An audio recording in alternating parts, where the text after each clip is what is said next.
Welcome back, beautiful and amazing human beings, to the We Are Changed news show, where we try this novel idea that's not really practiced anymore called actual news reporting. And of course, the story that we're going to be focusing on today has a flurry of emotions, a lot of disinformation from both sides, but we're going to try to take a look at it objectively, which I'm sure will, of course, piss off both sides against us, but that's just something that we're used to. And of course, I'm talking about the latest events and the developments that just happened in Israel right now that has left 52 people dead and over 2,400 people injured. This happened today because the United States officially decided to recognize Jerusalem as the capital of Israel and open up their U.S. embassy there, which officially today was opened up by Donald Trump's daughter Ivanka Trump and her husband, Donald Trump's advisor, Jared Kushner. News, of course, that was celebrated by many right-wingers, but not so much by a lot of other people, which was met by a large number of protests, including in Israel, even by fellow American Jews. One protest happened outside of the U.S. Embassy in Jerusalem, where police officers confiscated the Palestinian flag from protesters, but the major protest that happened that everyone is talking about right now happened in Gaza, where we're getting images like this, with Palestinian protesters using tennis rackets to smack back tear gas canisters that was fired on them by the Israeli troops. And honestly, depending on where you get your news from or your political leanings, you're either hearing today that Israeli forces killed Palestinian children or that they killed Hamas terrorists. Now, before we get into any of that, it's important that you have some context to why these protests are actually happening, and they are mainly being organized inside of the Gaza Strip that, of course, Hamas has a large influence in. And there are weeks of demonstrations that have been happening that are calling for the, quote, right to return of hundreds of thousands of Palestinians who fled or were displaced by the creation of Israel. The gatherings that have brought out tens of thousands of Palestinians to protest land, sea, and air blockades that are put on their territory by the Israeli and Egyptian government since 2007, that many people claim has turned Gaza into an open-air prison, giving residents only access to 4 hours of electricity per day, and some reports claim that only 10% have access to clean drinking water. And these Palestinians have set up tent cities along the very fortified border between Israel and Gaza, where the majority of these clashes have been happening. The Israeli Defense Force has officially stated that they would not allow, quote, mass infiltration of Israel, and that, quote, they won't tolerate any damage to the border fence during these protests, and, quote, if lives are in jeopardy, there is permission to open fire. And the main criticisms we are hearing about the Israeli forces is that they are using deadly force when there isn't a, quote, imminent threat. Now, the Palestinian Health Ministry is officially saying that 47 children and 23 women were wounded today, while also a 12-year-old and a 14-year-old were murdered. Now, of course, the people who have been critical of Israel have been pointing to the fact that the Western media has been using very generalized and very passive tense when it comes to reporting on this incident, which some are referencing as a massacre of protesters, while on the completely other side of the argument, people are making the case that this is not, quote, a normal protest, and you do see some Palestinians making Molotov cocktails and, of course, throwing stones. And of course, both sides are using social media to prove their points, as we're seeing from the IDF that released a video that showed 2 Palestinian men with assault rifles trying to break through the Israeli border fence, while the Palestine media is showing video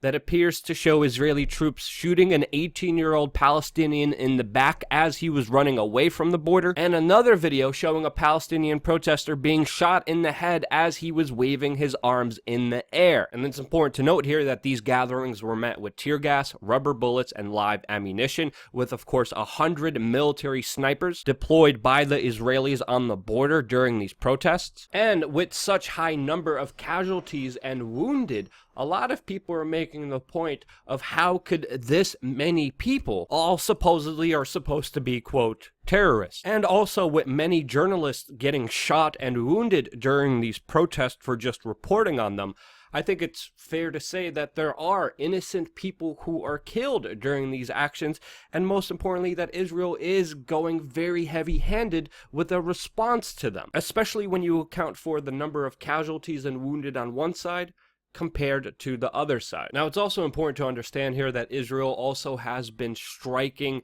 Gaza with airstrikes, specifically against Hamas, which they are also threatening to kill the leadership of if these gatherings continue to happen on Israel's border, which of course they are planned to do, which of course will only escalate the tensions, the killings, the casualties, the wounded, and more human suffering. Now, in response to all of this, a few countries have come out and condemned it, like the leader of Turkey, Erdogan, who is accusing Israel of genocide and has recalled ambassadors to Israel, which is really interesting to see since Turkey really doesn't have a great human rights record at all, to see them actually say this now. South Africa also condemned these latest actions and are withdrawing their ambassadors from Israel as well. And of course, here in the United States, the White House issued an official statement saying that the responsibility for these deaths rests squarely with Hamas, and that they, quote, support Israel's right to defend itself. The leadership of Al-Qaeda has called for a global jihad on the eve of the U.S. Embassy move to Jerusalem, saying that, quote, this is more evidence that negotiations and appeasement have failed the Palestinian people. And of course, with more protests expected and fears of terrorist attacks, the U.S. has decided to bolster up their marine forces to protect and guard their embassies in Israel, Jordan, and Turkey, and other countries inside of the Middle East. And even though this latest move has created a lot of bloodshed and increased tensions all throughout the Middle East, it is being officially celebrated by the Israeli government, even going as far as putting Donald Trump's face on an Israeli coin alongside biblical King Cyrus. And even the top football team in Jerusalem has added the word Trump to their name in honor of U.S. President Donald Trump. And it's also very telling that Donald Trump's advisor and son-in-law, Jared Kushner, was the one who was giving the opening remarks for this ceremony, since obviously he has a very cozy relationship with the Prime Minister of Israel, Netanyahu, to the point where he even gave up his bedroom as a teenager to Netanyahu when he visited his family a few years ago. He also had business and real estate connections with Israel that he failed to declare as a U.S. senior advisor to Donald Trump and as the official leader of the Israel-Palestinian peace process, which of course many people put into question with his bias on the subject, especially since this is the same Jared Kushner that intervened to get Saudi Arabia cheaper weapons systems in the billions of dollars Saudi Arabian U.S. weapons deal, which Donald Trump wants to expand right now and sell Saudi Arabia and the UAE a bunch of more bombs, which Saudi Arabia has been using, that has killed 10,000 Yemeni civilians and displaced around 3 million people in that country, creating the worst humanitarian crisis on the earth right now. So yeah, when it comes to this specific case, I do believe there needs to be more scrutiny, more accountability, and more honest news reporting about the true facts of this case, which of course a lot of people are not getting. Now, to me, these are legitimate issues that do need to be addressed and talked about calmly.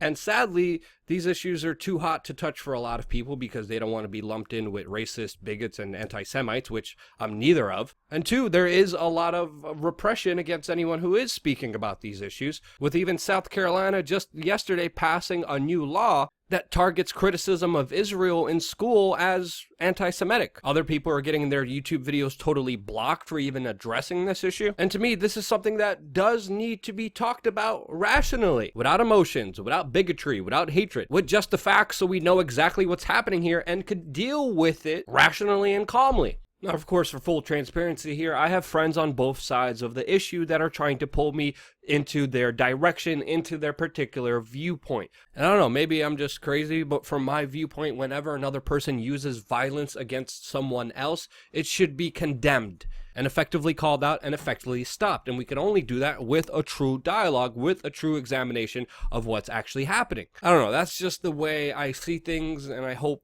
other people see it the same way. And if you believe so, share this video with your friends and family members. If you think I'm wrong, which I think you will, let me know in the comment section below why you think I'm wrong. All the sources, all the pictures, all the videos I used for this particular news report will be in our Steam report, which of course will be linked in the comment section and on my personal Twitter account, twitter.com/LukeWeAreChange. I most likely will deal with some kind of repression or censorship for even talking about these issues. So if you appreciate the work I do and want it to continue, please go to wearechange.org/donate. Because it is mainly your contributions that allow us to be here as an independent media organization. And regardless of wherever you stand, I love you guys. Thank you again so much for watching. Stay tuned for more here on youtube.com/wearechange.